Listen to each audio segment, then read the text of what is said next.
The Navy's brand new CMV-22 Osprey carrier-on-board delivery platform has proven to be a game-changer during its first deployment, according to the Navy's Air Chief. This announcement was made during a seminar on naval aviation, 7 months after the platform received its initial operational capability rating. Vice Admiral Kenneth Whitesell, the commander of Naval Air Forces and Naval Air Force for the U.S. Pacific Fleet, shared this exciting news during a maritime security dialogue event hosted by the Center for Strategic and International Studies. Navir has adopted this platform for distributed maritime operations, facilitating longer operational ranges, greater distances between multi-carrier operations, and the capability for the CMV-22 to land in unimproved spaces. It's worth noting that the CMV-22 is a modified version of the MV-22B, which serves as the primary medium-lift assault support aircraft for the U.S. Marine Corps. In contrast, the C-2A Greyhound, with its twin-engine propeller-driven design, has a long history of service and has played a significant role in naval operations.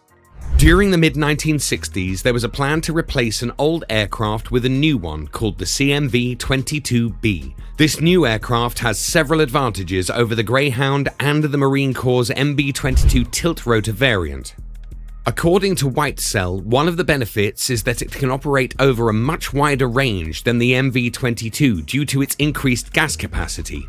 Additionally, it has a slightly greater range than the Greyhound because it can carry a payload of 6,000 pounds internally and is powered by 2 Rolls-Royce Liberty AE1107C engines that generate a total of 6,200 shaft horsepower. The CMV-22 has a range of about 1,150 nautical air miles, and unlike the C-2, it can also refuel mid-air. On the other hand, the Greyhound has a range of approximately 1,000 nautical miles and is propelled by 2 Allison T56A 425 turboprop engines, each producing 4,600 shaft horsepower. Another challenge was landing at night on an aircraft carrier. According to Whitesell, the Navy has been hesitant to allow the Greyhounds to perform night carrier landings due to concerns about their avionics.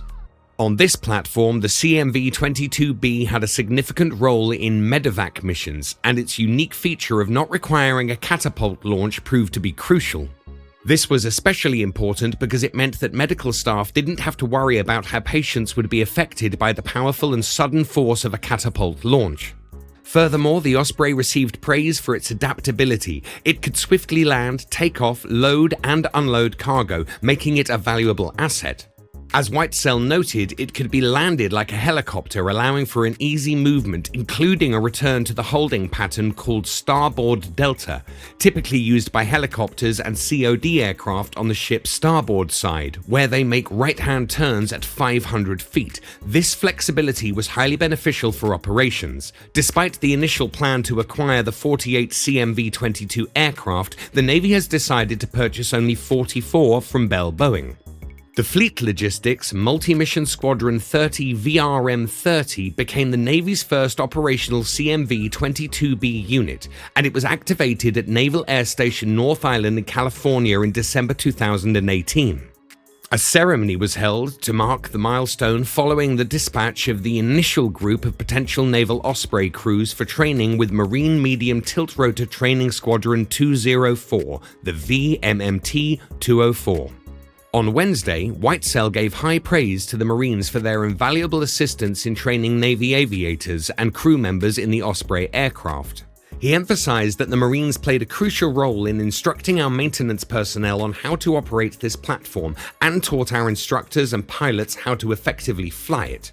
In 2020, the USS Carl Vinson, a nuclear-powered aircraft carrier of the Nimitz class, had its first CMV-22 landing on its flight deck in the Pacific Ocean.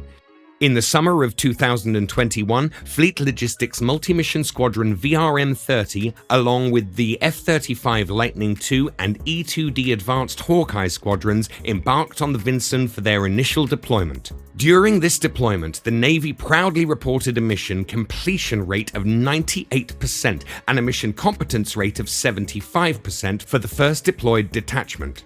The CMV-22B is a critical part of future carrier air wing deployments, especially when it comes to transporting F-35 power modules and providing essential logistics support.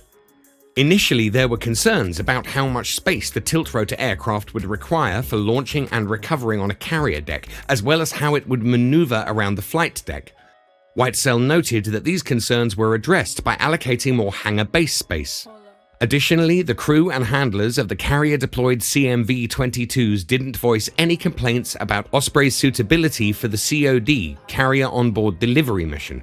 However, concerns about the CMV-22B's suitability for the COD missions have been raised in various ways.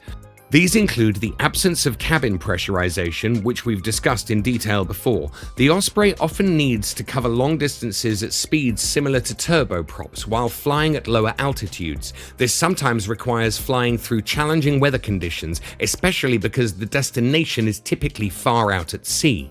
According to Bloomberg News, the CMV-22B was not considered fully operationally appropriate when the Navy announced its initial operational capability in February. This was due to the aircraft partially meeting dependability standards, as indicated by a classified study from the Pentagon's testing agency. One of the issues identified was the CMV-22's ice protection system, which accounted for 25% of the operation mission failures, leading to mission aborts. Despite encountering some issues with the high-frequency radios on the aircraft, the CMV-22B Osprey was found to be operationally effective for various important missions. These included carrier onboard delivery, medical evacuation, and support for naval special warfare, not to mention search and rescue operations.